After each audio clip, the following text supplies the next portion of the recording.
Merci, merci, merci. Bienvenue sur TPT+, bienvenue sur votre émission TPT Show, en tout cas présentée par Fils Brown Mbouli. Aujourd'hui, c'est une émission très spéciale. Nous sommes au mois de mars et qui dit mars, qui dit mois de la femme, plus précisément 8 mars, journée internationale des droits de la femme. Et pour ça, nous allons recevoir deux jeunes femmes aujourd'hui qui vont participer dans cette émission avec nous, qui vont nous raconter leur parcours, qui sont deux jeunes femmes entrepreneurs qui sont vraiment très inspirantes. En tout cas, on va les recevoir tout à l'heure. Et pour recevoir la première invitée, elle appelle Madame Beurette Malika. On applaudit pour elle, s'il vous plaît. Pour Beurette Malika.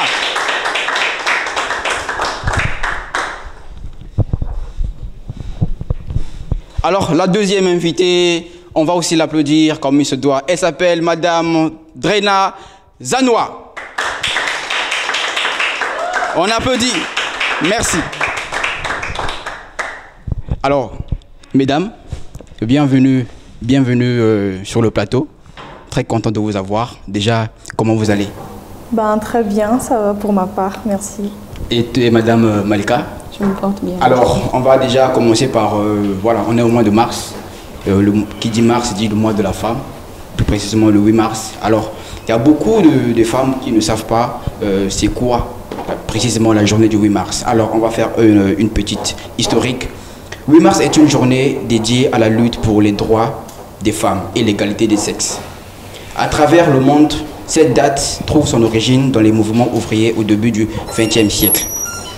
En 1908, à New York, des milliers de femmes ont manifesté pour des meilleures conditions de travail et le droit de vote. En 1910, lors de la conférence de Copenhague, Clara Zetkin a proposé de créer une journée qui va permettre aux femmes de revendiquer leurs droits. Le 8 mars 1917, en Russie, une grande manifestation de femmes a marqué le début de la révolution russe. En renaissance de cette lutte, l'ONU a officiellement instauré le 8 mars comme journée internationale des droits de la femme. En 1977. Aujourd'hui, cette date, les femmes la célèbrent pour manifester, pour revendiquer, c'est une occasion pour elles de dire que nous sommes là, nous participons à l'évolution de la société. Et vous aussi, de votre côté aussi, vous participez, vous êtes entreprenante. Et qu'est-ce que vous pouvez nous dire déjà pour commencer, Madame Drena Zanoa? J'ai bien prononcé le nom? Très bien. Très bien. Alors, dites-nous, vous êtes dans quoi précisément? D'accord, c'est ma présentation que je dois faire. Ah, oui. Alors, je suis Drena Zanoa, plus connue sous le pseudo de Drena. Oui. Donc, je suis entrepreneur, chef d'entreprise. Je suis spécialement dans l'événementiel. Donc, je suis event et wedding planner. Je suis également l'auteur du premier planificateur de mariage qui a été rédigé au Congo. Je suis la première formatrice à avoir formé 10 femmes dans mon domaine, dans mon métier en wedding planning. Oui. Donc c'est un métier qui n'est pas encore vraiment à son apogée en Afrique, particulièrement au Congo, parce qu'on est au Congo, je suis congolaise, donc j'ai commencé à transmettre mes connaissances dans le domaine, voilà, ici au Congo, 10 femmes déjà, et puis voilà. Pour ma casquette événementielle. S'il faut que je continue. Non, tu peux continuer, hein, tu peux continuer. On te permet, on te permet. Je suis également dans la restauration. Donc j'ai un service de restauration, j'ai un service du commerce, je suis commerçante. Donc je suis également fondatrice d'une association qui œuvre dans la donation, la bienfaisance des enfants vulnérables. Oui. Je suis également fondatrice d'une fondation, cette fois-ci, pour accompagner des jeunes femmes dans le conseil, le coaching, l'insertion socio-professionnelle et dans la formation. Donc, voilà. En tout cas, déjà, en parlant, le CV peut prendre 10 pages. Donc ça, ce n'est pas un CV, c'est un roman. Ça, c'est un roman. Ça, c'est un roman, en tout cas. Ça, c'est un roman. Et Madame Beurette, vous êtes dans quoi, précisément, pour ceux qui ne te connaissent pas, pour ceux qui vont te découvrir aujourd'hui? Bonjour. Bonjour. Je suis Madame Malika Beurette. Je suis entreprenante polyvalente. Je œuvre dans beaucoup de domaines. Je suis dans l'immobilier. Oui. J'ai aussi une imprimerie. Je suis aussi dans l'e-commerce. Je suis aussi dans des gâteaux. Je fais des gâteaux de mariage. d'anniversaire. Oui. Oui, c'est un peu ça. En tout cas, on applaudit, on applaudit, on applaudit, on applaudit. Merci, merci. Et à quel moment vous êtes décidé de vous lancer dans l'entrepreneuriat? Depuis mon jeune âge, hein, Oui. j'étais déjà passionnée. Oui, J'aimais racontez-nous. entreprendre. Bon, en fait, c'est la liberté financière qui m'a motivée en fait. Je voulais être un peu Ah ouais. libre financièrement. Libre financièrement, ne pas toujours dire Voilà pourquoi je me suis lancée en entrepreneuriat. entrepreneuriat. Et en parlant d'immobilier, c'est une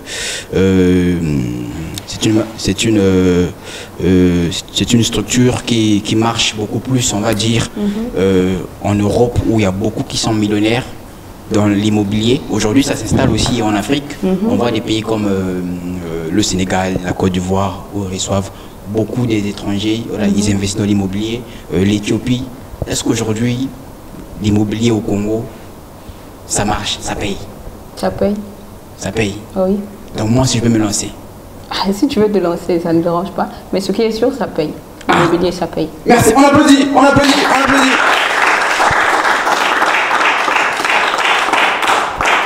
Et vous, madame Ndrena, à quel moment vous êtes dit, bon, je vais me lancer dans... Parce que votre liste est longue, hein. J'ai même pas pu maîtriser toute la liste. Ben, à quel moment? C'est depuis toujours, depuis le sein de ma mère. Voilà. Déjà, en parlant du livre, en parlant de l'événementiel, comment je t'ai dit, bon, je vais me lancer dans l'événementiel? D'accord. Déjà, de façon globale, pourquoi je me suis lancée à quel moment? Je dirais que c'est depuis toujours. J'ai toujours eu cet esprit très libéral. Voilà, je ne me suis pas vue dépendre d'une quelconque institution pour voilà, travailler pour quelqu'un. Donc, dès le jeune âge également, j'ai toujours eu une vision qui a été très large et très claire. J'ai toujours dit à mes parents que je serais chef d'entreprise et je me suis vraiment battue, je me suis imposée pour réaliser cela. Et aujourd'hui, ça me va tellement bien. Oui. Je suis tellement libre dans ce que je fais, je suis libre de mes mouvements, de mes décisions. Et c'est ça, en fait, c'est parti depuis toujours, on va dire. Alors, est-ce que vous avez des femmes qui vous ont inspiré? Des femmes qui vous ont inspiré dans votre parcours? Tiens, je veux devenir comme encore, je veux faire plus que elle. Quelles sont les femmes qui vous ont inspiré? Moi, personnellement, c'est ma mère qui m'a inspirée. Oui. C'est une femme très battante. Elle m'a, en quelque sorte, elle m'a communiqué ça. Quand je la voyais, elle sortait pour aller se débrouiller, pour aller vendre. Oui. Je me suis dit, moi aussi, je serais comme ça. Je ne pourrais pas être là à dépendre d'une personne. J'aimerais dépendre de moi-même, que je sois indépendante. Oui. Donc, c'est un peu ça. Alors, via votre parcours, ce que vous avez raconté, j'aimerais vous faire découvrir aussi une femme que, lorsque j'ai écouté son histoire, ça m'a beaucoup plu, ça m'a beaucoup inspiré. Je pense que ça va beaucoup inspirer aussi celles qui nous regardent. Comme Madame Beurette l'a dit, elle a voulu avoir l'indépendance financière, ne pas se dire à quelqu'un, oh, envoie-moi tant. Parce que quand tu envoies une fois, deux fois, ça devient un dérangement. Donc, voilà. Elle s'appelle Philomène Tia Clao. Elle est ivoirienne. Voilà. Elle n'a jamais été à l'école, mais aujourd'hui, elle est l'une des femmes les plus riches de la Côte d'Ivoire. Oui. Son histoire. Elle est née dans une famille où il y a 42 enfants. Dans la misère, sous un sou. À 9 ans, sa famille lui donne en mariage pour 35 000 francs CFA pour un homme plus âgé qu'elle. L'homme dit, je ne pourrais pas la prendre, qu'elle grandisse d'abord. Dieu merci. À 17 ans, son père lui donne en mariage encore un homme plus âgé qui a 6 femmes. Elle tombe enceinte, pas de sous. Elle est maltraitée par ses 6 voilà, ses épouses. Alors, elle décide de prendre sa vie en main. Elle décide d'aller dire à un voisin, donne-moi ta terre, je vais cultiver, j'ai pas de sous. Alors, elle va travailler comme voilà, une travailleuse du voisin. Elle va commencer à cultiver l'arachide et la journée, elle a 100 francs. Et un jour, elle a dit, quand elle a donné naissance, elle a dit aux femmes du village, bon, par rapport à mon état, je ne pourrais pas faire la récolte, on va faire ceci. Comme j'ai 3 sacs, vous aurez 2, moi je prends un sac. Et le jour, elle va s'aimer, le jour de la récolte, ça va donner 75 sacs. Donc, elle va se retrouver avec 350 000 francs CFA. Elle décide d'aller à la frontière du Guinée pour acheter des fruits et venir vendre au village. Et une année plus tard, elle va se retrouver avec 3 millions de francs CFA. Avec son enfant, elle décide d'aller à Abidjan, là où elle n'a jamais mis pied. Elle dort dans la rue, à la gare. Elle vient rencontrer un monsieur qui vend les voitures. La voiture coûte 17 millions. Elle n'a que 3 millions. Elle va donner les 3 millions, on va lui donner la voiture. Elle va travailler pendant 11 mois. Pendant les 11 mois, elle va rembourser les 14 millions restants.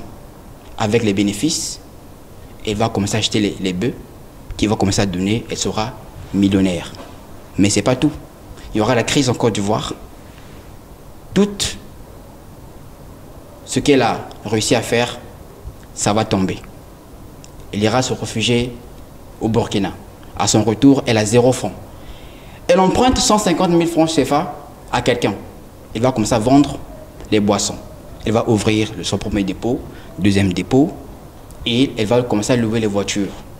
Et aujourd'hui, elle est l'une des femmes les plus riches de la Côte d'Ivoire. Elle va tout perdre à cause de la crise en Côte d'Ivoire. Elle va se réfugier au Burkina. Et à son retour, elle n'a pas de sous. Elle va emprunter 150 000 francs CFA. Elle va commencer à vendre. Et 8 mois plus tard, elle va se retrouver avec 8 millions de francs CFA. Et à travers ces 8 millions, elle va commencer à louer les voitures qui vont faire entre Abidjan et le village. Et elle va ouvrir première agence transport en Côte d'Ivoire. Aujourd'hui, elle est l'une des femmes les plus riches de la Côte d'Ivoire, de l'Afrique de l'Ouest, décorée par le président de la République. Alors, mesdames, ça s'appelle...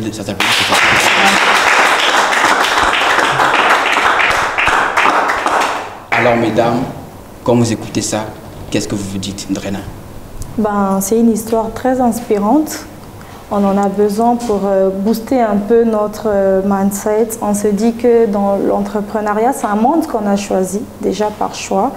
Et on a vraiment besoin de ces figures-là qui nous inspirent, des modèles, des mentors. On se dit, si elle a pu le faire, ben, pourquoi pas nous? C'est vraiment un élément qui propulse, qui catapulte. Et puis on se dit que voilà, si ça a été possible avec elle. Mais je pense que ça n'a pas été possible. Juste, c'est une femme, on a écouté l'histoire, elle n'a pas baissé les bras. Malgré les échecs, elle a été déterminée. C'est ça surtout ce que je retiens, être déterminée, travailler au bout des efforts. Et voilà.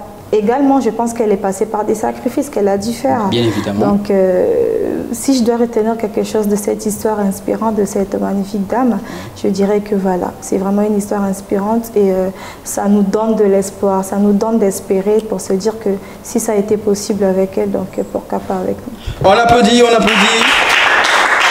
Les belles paroles de Madame Drena Znoa et Madame Burette. Bon, je suis du même avis que la dame. Oui. Bon, ce que moi j'ai eu à retenir, c'est que, au moins, elle, comment je peux dire ça? Elle savait, elle là savait où... oui. ce qu'elle était en train de faire, en fait. Elle avait déjà un puits. Oui. Elle connaissait.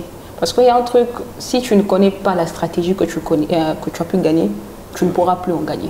Oui. Avec elle, même si elle avait perdu de l'argent, mais elle avait déjà des stratégies. Oui. Elle savait ce qu'elle faisait.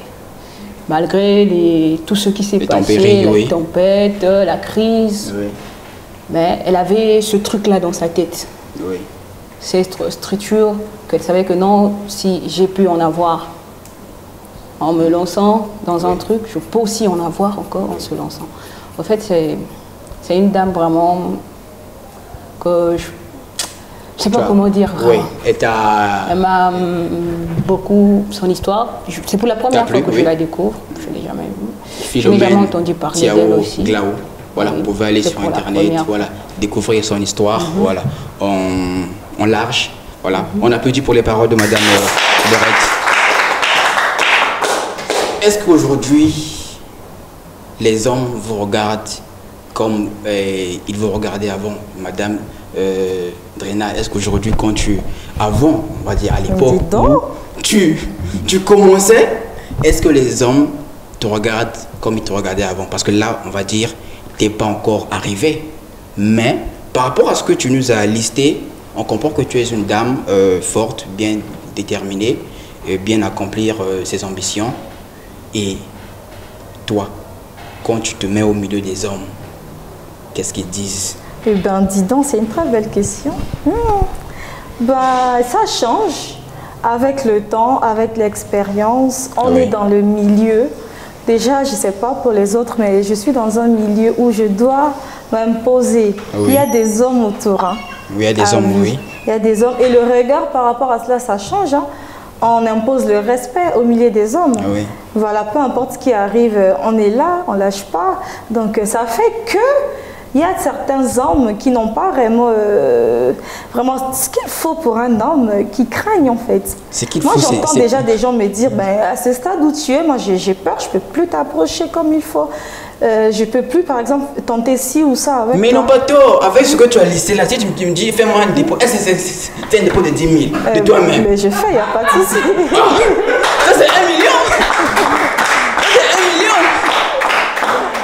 Ça, c'est 1 million. Voilà. Comme on l'a dit, ce que tu as dit là, c'est pas un CV, c'est un roman. Ah oui. Vraiment, pour faire court, ça impose le respect et les hommes, ils respectent. Voilà. Et les femmes adorent le respect. Voilà. Et surtout, quand elle se met au milieu où il y a beaucoup d'hommes, elle sent qu'elle a de la notoriété. Voilà. Et elles adorent ça. Ah, mais pas pour dire que les hommes sont inférieurs. Hein. D'accord? Oui. On ne dit pas qu'ils sont inférieurs. Oui. Chacun sa place en fait, parce que le problème c'est de connaître sa place. Oui. Moi, si je suis dans mon milieu professionnel et que je suis chef d'entreprise, aujourd'hui j'ai des hommes qui travaillent dans mes entreprises, ben, je suis chef, je m'impose en tant que chef. Mais bien ça dépend des milieux. Si je suis par exemple en famille où je suis fille, je ne monte pas sur mon père parce que j'ai atteint un certain statut. Bien évidemment. D'accord, donc ça dépend vraiment des milieux, des cadres quoi. Bon, cela me pousse à te poser une question. Est-ce que tu es célibataire?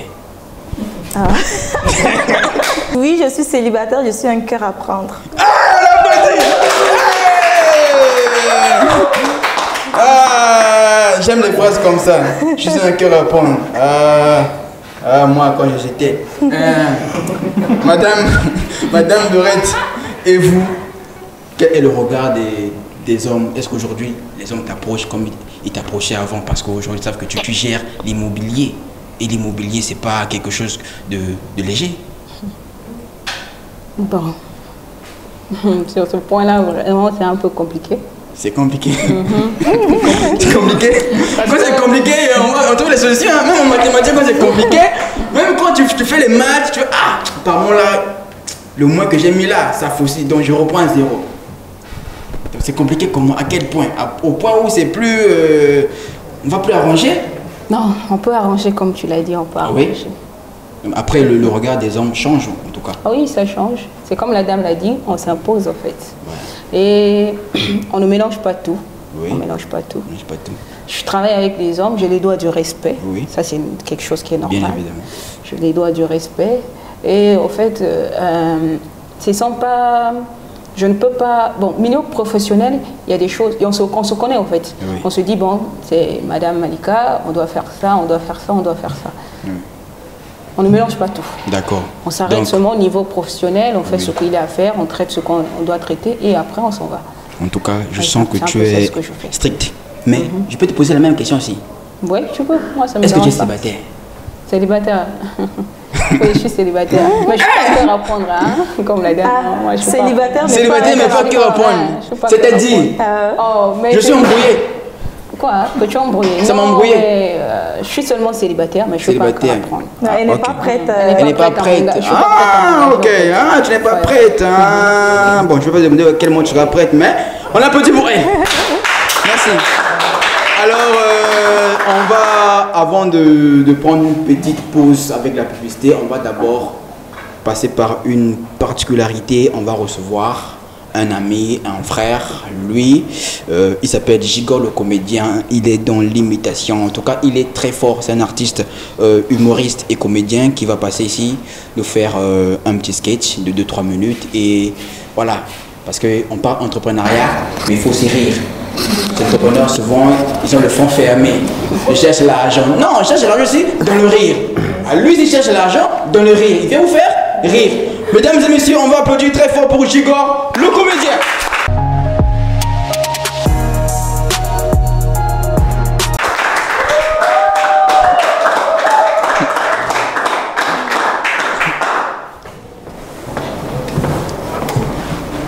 Oui, Mars.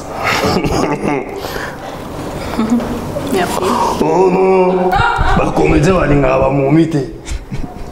Faut bien bien. Mais à part bah, j'ai fils. Moi non en français. Ah blanc mon bébé magaba son indépendante depuis de ma mère. De ma mère, ah bon donc tout il parle de français. Mon talent tu as mon basket. Eminem 50 sons. Eminem des talents. Eminem talent. Ah mon ok ma kamoka. On a français de 50 sons. Yeah. Yeah. À poser mot par mot.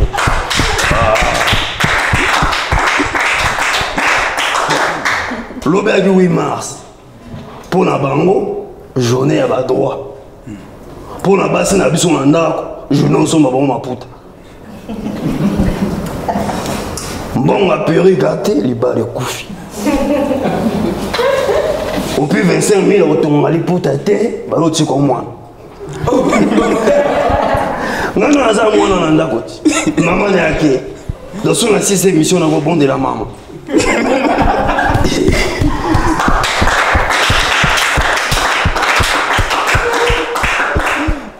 Tala, fils, toi, le 8 mars. Oui. Ah bon, alors le 10. Tout cas 8 mars. Tout cas 8 mars. Moi de la femme. De la femme, oui. Mais, dans le rôle, comme on a dit, toi. T'es le bas, vous avez la bêta petite, moi, oui, me battre le 8 mars. Ah, ça. La fait respecter, bah, toi. Et là, on est son qui ça. Dis, oui, et l'homme qui est puis la candani. 8 mars. Journée au baninga ba bunda ba soigner ça bateau ba les kana ba télé na ba nene et laissez-nous donnez-nous bon au pire biso ba droit na biso au pire biso ba droit na biso parce que petit dango ala telo mo awa atemi na ngoni n'esplanade de la télé ga oh journal lelo yo ko mbongo la neni on te que l'autre. Motique. Oh. La pas pour les locaux. Le fils. Mais, vraiment, oui, oui. Je tiens à souligner. Oui, oui. Que. Voilà, blond, là. Nous avons laissé la mimosa, blond. Je tiens à souligner que. Bon, on a pris une niveau. Et les lots de. Moi, ma papa, ça va quel moi. Ah, ça vraiment. Ah, il y a bisous, toi, on a valé, toi, on a les poutres, toi, on a pantalon, toi, on a chemise, et l'autre côté. Ezali Mende na Bossène. Le 15 juin, il y a 15 juin. Le 15 juin 15 juin, il y a besoin à papa. Le 15 juin. Oui, oui, mas na la papa, madame. Nzambe. Mais non, parce qu'il y a le 8 mars, il faut aller à ma maman. Au début, ça va mater. Ah, ok.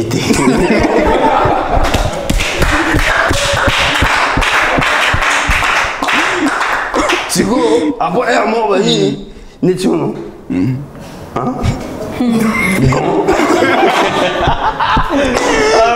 Mesdames et messieurs, on applaudit pour Gigor le comédien. Merci. Merci Gigor. Merci. Naobeta matolo. Kotanan. Oboka mabanga ndeza na ngambo kuna. T'es boka mibale. Mibale. Réfléchis bien. On a ciblé bateau. Réfléchis bien. Bon, comme toi, on a 8 mars, on a pu me botter la maman, mère la maman, et on a pu me botter la bébé, moi c'est Kaila, on a pu me botter la maman à Bino. Il y a bien gâté. Moi c'est la maman à Bino.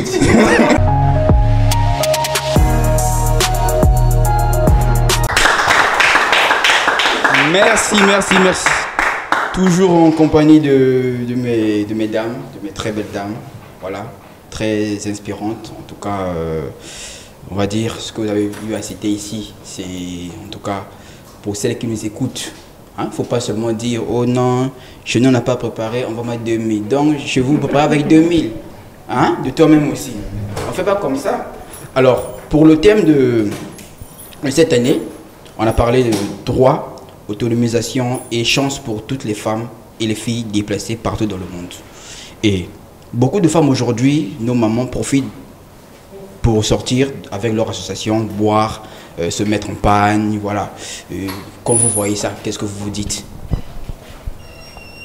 Je te laisse commencer. D'accord, donc lorsqu'on voit des femmes, déjà particulièrement pour la journée du 8 mars, des, comment on appelle ça, des mutuelles, des associations comme tu l'as dit, c'est déjà très déplorant pour ma part, parce que c'est vraiment mal vu. Pour se dire que le 8 mars, c'est une journée où on doit mettre du pain, se maquiller et puis attendre 20 heures, aller en boîte de nuit, s'enivrer de l'alcool. Et c'est très dommage en tant que femme de penser ainsi. Et déjà, j'ai intervenu dernièrement, enfin le 8 mars, j'ai intervenu et je me suis dit, si on parle d'autonomisation de la femme, ben, on a notre part de responsabilité en tant que ces femmes qui sont dans la catégorie de celles qui pensent que le 8 mars, c'est pas fait pour prendre de l'alcool ou bien faire la fête. C'est pas la fête en tant que telle. On célèbre nos droits en tant que femmes. Et en tant que femme vraiment leader, parce que moi je les appelle comme ça, je me considère comme une femme leader. Et qu'est-ce qu'on peut faire nous à notre tour? C'est pas de les regarder comme ça. C'est peut-être des femmes qui n'ont pas tout simplement l'information. Parce que moi je me dis, quand on parle d'autonomisation, il y a sensibilisation, il y a information, il y a formation également, et pourquoi pas l'action? Parce qu'on peut sensibiliser ces femmes en les informant, que surtout nos jeunes femmes, hein, déjà, nos mamans, on ne sait pas encore si c'est possible de les rattraper, de rattraper cela, cette mentalité-là de penser que le 8 mars, c'est pour prendre de l'alcool. Question, mais c'est toujours possible, c'est pas impossible. Mais je vois plus nos jeunes sœurs qui n'ont peut-être pas l'information qu'il faut pour leur dire que voilà, le 8 mars, c'est pas pour ça, mais c'est pour ça. D'accord. Et donc, il faut sensibiliser, il faut informer, il faut donner des formations. Moi, c'est ce que je fais. Je donne des formations, je donne l'information également et j'agis. Parce que lorsqu'il faut donner une information à une jeune femme, il faut voir le suivi qui vient après. Il faut sensibiliser, oui, mais ça ne s'arrête pas là. Ça ne s'arrête pas là, il faut agir après. Pourquoi pas les orienter? Pourquoi pas faire ce suivi-là pour voir jusqu'à ce qu'on conduit ces jeunes femmes-là à un point A jusqu'à un point B pour dire que là où tu es, c'est pas là où tu dois être. En tant que femme, tu as des droits et tu peux faire ça comme un homme. Tu peux entreprendre, tu peux faire le commerce, tu peux vendre, quoi que ce soit, ce que tu veux faire en fait. Mais c'est possible de le faire, mais il faut les accompagner. Aujourd'hui, il y a un langage, on dit ce métier est fait pour les hommes. On va dire, il y a des femmes qui se plaignent, hein, non, ce métier-là est réservé pour les hommes. Alors que nous, les hommes, je ne pense pas que j'ai vu un homme dire que le métier de chauffeur est réservé pour nous, les hommes. Alors que c'est dans la Constitution, on n'a pas dit qu'une femme ne doit pas faire taxi-moto, ne doit pas être chauffeur de bus. Mais pourquoi elles ne font pas ces métiers-là? Madame Beurette, oui. Pourquoi? Bon, ça dépend, hein. Pourquoi je dis que ça dépend? Parce que les gens qui recrutent, ils ont des catégories. Ils peuvent dire que non, on a besoin des hommes pour faire ça. Parce que oui, nous les hommes, les femmes, on est considérés comme des êtres fragiles. Raison pour laquelle ils disent que non, on ne peut pas faire ça, on ne peut pas faire ça, on ne peut pas faire ça. On nous met en fait des interdictions. En tout cas, quand on dit... Voilà, tu peux ajouter. J'aimerais rebondir sur ce que madame dit. C'est pas forcément ça. En tant que femme, on a le droit de s'imposer. Il n'y a pas un truc qui est spécialement fait pour les hommes, en fait. Moi, aujourd'hui, dans mon entourage, je vois des femmes photographes. Mais avant, on se disait que c'était seulement pour les hommes. Mais ces femmes-là ont découvert que la photographie, c'est leur passion. Qu'est-ce qu'elles font? Elles agissent. elles font le métier de leur passion qui leur passionne en fait. Et ça peut être dans n'importe quel domaine, conduire par exemple des gros véhicules. Moi je connais des femmes qui font ça. Donc si dans des milieux professionnels, par exemple dans des recrutements, on te dit que c'est pas possible de faire ça parce que tu es une femme, mais si tu tiens à faire cela, moi j'encouragerais à cette femme de le faire en fait. En tout cas, merci beaucoup. En parlant de fragilité, donc par là, vous dites que en tout cas, les femmes méritent la même chose que les hommes. Aujourd'hui, c'est clair que si tu as un poste où tu es DG, l'homme aussi est DG, mériter le même salaire. On ne va pas dire parce que tu es une femme que tu auras 50 000 de moins. Non. Aujourd'hui, on a des métiers tels que l'humour. Aujourd'hui, avant, on disait que c'était réservé pour les hommes. Aujourd'hui, au Congo, on voit des jeunes femmes très courageuses. Par là, je vais citer Nana Sefo, Stéphanie Bluetooth, Esther Bass, voilà, Mvata, toutes ces femmes-là aussi qui ont intégré ce domaine de l'humour-là. Aujourd'hui, on voit beaucoup de femmes aussi. Mais on va dire, moi, j'ai une petite interrogation. Tu vois, par exemple, le métier de l'haltérophilie. Il y a les femmes, l'haltérophilie. Tu vois, les trucs où on se lève les trucs. Tu vois, voilà. Maintenant, les hommes, la limite, c'est jusqu'à, je sais pas, c'est 300 kilos, je pense. 300 kilos. Mais les femmes, on les a limitées à 150. Donc, pour ces personnes-là, comme Madame Bered a su le dire, les gens qui recrutent, voilà, ils font leur truc. Ils se disent que la femme n'est pas capable de se lever 300 kilos comme l'homme. Est-ce qu'ils ont tort? Mais là, ça dépend de la capacité. On en parle. Tant qu'elles en sont capables, elles savent que je peux faire ça, mais fais-le. C'est la capacité. Si un homme te limite, par exemple, à 10 kilos, je ne sais pas trop ce que c'est. Moi, je prends un exemple comme ça. Pour les hommes, c'est 10, pour les femmes, c'est 5. Mais si on est face à une femme qui peut faire 10 comme un homme, qu'elle le fasse. Ça dépend de la capacité de chacune. D'accord. Donc on ne peut pas juger tout simplement parce que c'est une femme. Voilà, il faut laisser à ces femmes de faire ses preuves. Si elle peut faire comme un homme, qu'elle le fasse. Si elle ne peut pas, qu'elle ne le fasse pas, tout simplement. On applaudit, on applaudit. Merci, merci. Alors, pour vous, est-ce que l'entrepreneuriat devrait s'apprendre depuis, on va dire, depuis le collège? Parce que l'entrepreneuriat, on voit que beaucoup de jeunes aujourd'hui se mettent de l'entrepreneuriat. Voilà. On va dire aussi le système éducatif que nous avons emprunté aujourd'hui ne nous facilite pas la tâche. On est encore dans les Wall Street 1929 alors qu'on a nos crises à nous qu'on pouvait apprendre et voir comment on a pu s'en sortir de ces crises-là au lieu d'emprunter les crises d'autres personnes. Est-ce que ça devrait s'apprendre dès le collège ou le lycée? Oui, pour moi, oui. Oui. J'avais lu un livre, Ce que l'école ne nous enseigne pas. Oui. En fait, si c'est pour moi, j'ai dit oui, parce que l'entrepreneuriat, si on avait appris ça depuis le collège, aujourd'hui, on ne devait pas avoir tout ce qu'on a aujourd'hui. Hein. Il y a des jeunes qui sont là en train de pleurer, alors, il y a la crise, ils sont en train de se lamenter à chaque fois, qu'ils n'arrivent pas à faire ceci, ils n'arrivent pas à faire cela. Alors que si on leur avait appris, ils devaient avoir une facilité au fait. Ils devaient être aptes avec le peu que tu as. Parce que c'est pas... Moi, je me dis que non, pour entreprendre, il ne faut pas avoir des millions, non. On peut commencer avec le peu que tu as. Si par exemple j'ai 100 francs, il suffit juste que je puisse faire travailler mon cerveau. Je sais qu'avec 100 francs, je peux acheter quelque chose, ça va me donner un 25. Au fur et à mesure, je suis en train de monter. Au fur et à mesure, je suis en train de monter. Et malheureusement, aujourd'hui, c'est pas ça. Le jeune peut avoir 1000 francs, aujourd'hui il bouffe tout, hein. C'est fini. Et demain il commence encore à pleurer. Non, j'ai besoin, vous voyez. En fait, ces choses-là, si on avait déjà enseigné ça, au collège, on ne devait pas avoir des problèmes. D'accord. Vous avez quelque chose à ajouter, madame? Bien évidemment, je dirais oui et non. Oui, pourquoi? Parce que moi je me dis, tout ce que j'ai fait à l'école aujourd'hui, ça ne me sert pas à grand chose. D'accord? Parce qu'après mon cursus scolaire, j'ai fait mon bac, je me suis dirigée vers des formations qualifiantes qui aujourd'hui m'aident dans la gestion de mes entreprises. Et je dirais non parce que l'entrepreneuriat doit être quelque chose qui est en nous, inné, ça ne s'apprend pas. Moi, j'ai déjà coaché des jeunes qui voulaient se lancer dans l'entrepreneuriat. J'ai transmis toutes les connaissances, j'ai dit tout ce qu'il fallait dire. Mais au bout du chemin, c'est des personnes qui s'arrêtent parce qu'elles se rendent compte que ce n'est pas fait pour elles. Oui. Voilà. Donc, qu'on apprenne à l'école ou pas, l'entrepreneuriat, quand tu es destiné à être entrepreneur, tu vas, comme peu importe le moyen par lequel tu commences, ben, tu finiras par exceller dans ce que tu fais. Ouais. Et l'entrepreneuriat est tellement large. Moi, je vous l'ai dit tout à l'heure, j'ai commencé par ci, j'ai fait ça jusqu'à ce que j'ai trouvé ma voie. Oui. Parce que je suis dans ça. Je pouvais abandonner, me dire que voilà, je vais trouver un travail dans un bureau, comment. Non, je suis restée fidèle à ça parce que c'est quelque chose qui bouillonne en moi. Je l'ai depuis toujours. Je me dis, peu importe ce qui arrive, je suis entrepreneur, je mourrai entrepreneur. Voilà. Aller chercher les opportunités.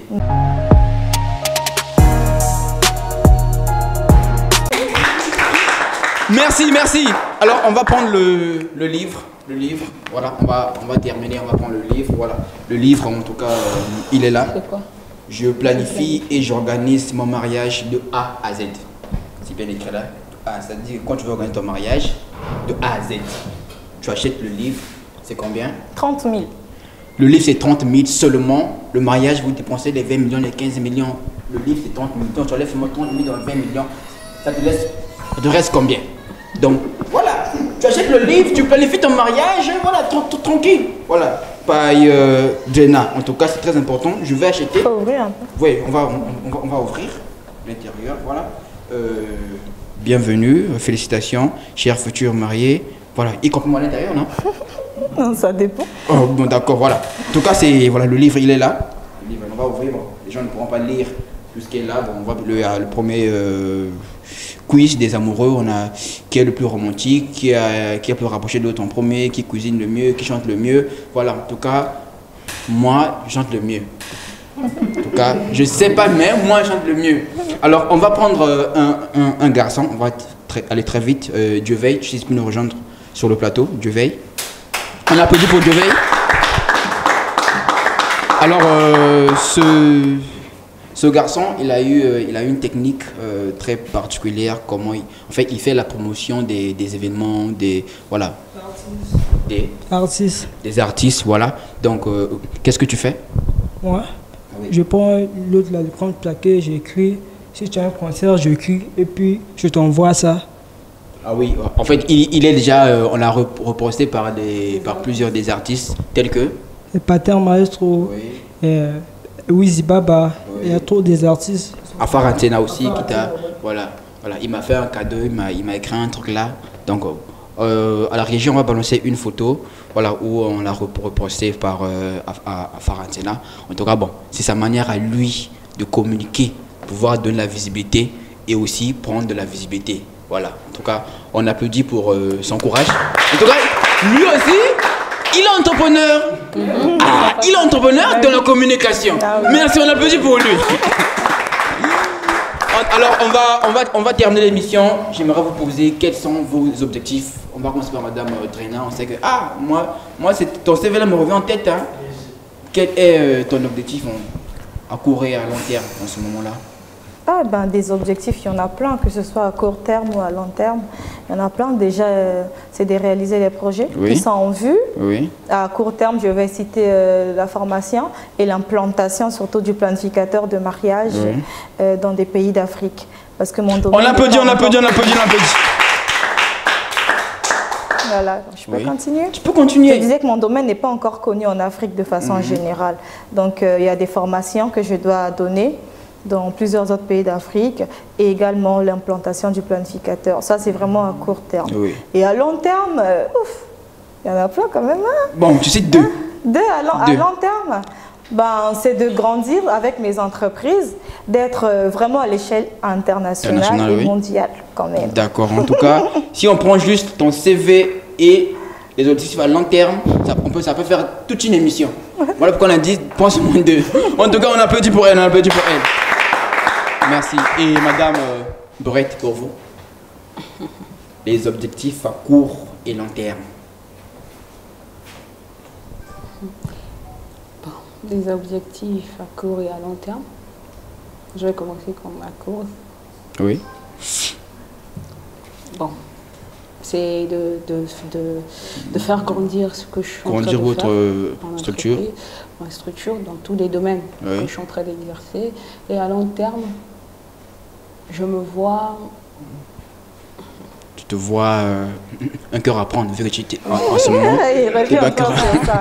Non, j'ai proposé. Non, pas ça. Non. En tout cas, on applaudit pour Madame Beurette, on applaudit. En tout cas,